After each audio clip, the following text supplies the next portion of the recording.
guys yung ating kanin ng baboy, patatas natin, then yung ating apple, saka yung pag-isa natin guys. Yan po. Yan po yung ating sangkap ngayon. Yan. Yan na mga guys. Mag-adobo tayo ng baboy. Kanin ng baboy. Yan po mga guys. Ito yung ating dahon ng laurel, paminta,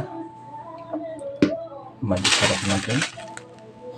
Yan yung ating liquid seasoning. Yan. Yan yung gagamitin natin ngayon. Yan mga guys. Ito yung apple natin mix.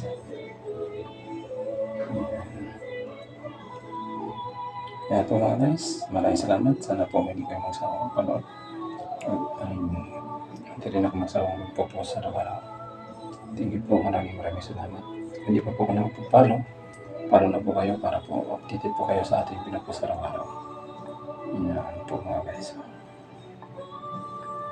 Ayan. Ngayon po ako mag-adobo na may kasamang apple dahil mahal po yung apple. Ngayon ako nagkaroon ng apple.